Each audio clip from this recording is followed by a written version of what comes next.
നമ്മുടെ സോഷ്യൽ റെസ്പോൺസിബിലിറ്റിയിൽ നമുക്ക് പഠിക്കാനുള്ള വളരെ ഇമ്പോർട്ടൻ്റ് ആയിട്ടുള്ള ഒരു കാര്യമായിരുന്നു social responsibility of business towards different interest group എന്ന് പറയുന്നത് അല്ലേ. ഇതിനകത്ത് മെയിൻ ആയിട്ടും 5 ഗ്രൂപ്പുകളെയാണ് നമ്മൾ പരിചയപ്പെടുന്നത്.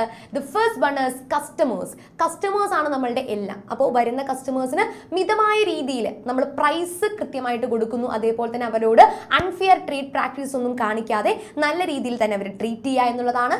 Next one is owners or shareholders. Owners അല്ലെങ്കിൽ ഷെയർ ഹോൾഡേഴ്സിന് കൃത്യമായിട്ട് തന്നെ അവരുടെ ഇൻവെസ്റ്റ്മെന്റിൽ റിട്ടേൺസ് കൊടുക്കുക, കൃത്യമായിട്ട് ഇവിടെയുള്ള ഇൻഫോർമേഷൻസ് പാസ് ഓൺ ചെയ്യുക എന്നുള്ള കാര്യങ്ങളുണ്ട് ഇവിടെ.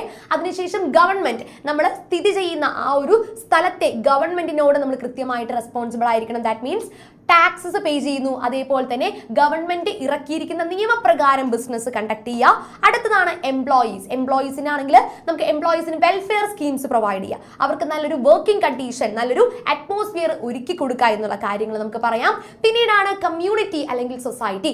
നമ്മളുടെ സമൂഹത്തിനോട് നമുക്ക് എന്ത് ഉത്തരവാദിത്തം കാണിക്കാം? സമൂഹത്തിലെ കുറച്ച് പേർക്ക് എംപ്ലോയ്മെന്റ് ഓപ്പർച്യൂണിറ്റീസ് പ്രൊവൈഡ് ചെയ്യുന്നു, അതേപോലെ തന്നെ എൻവയോൺമെന്റ് പൊല്യൂഷൻ ഒഴിവാക്കിക്കൊണ്ട് നമുക്ക് സൊസൈറ്റിയെ ട്രീറ്റ് ചെയ്യാവുന്നതാണ്. അപ്പോൾ കൃത്യമായിട്ട് തന്നെ 5 പോയിന്റ്സ് പഠിച്ചിരിക്കുക കേട്ടോ.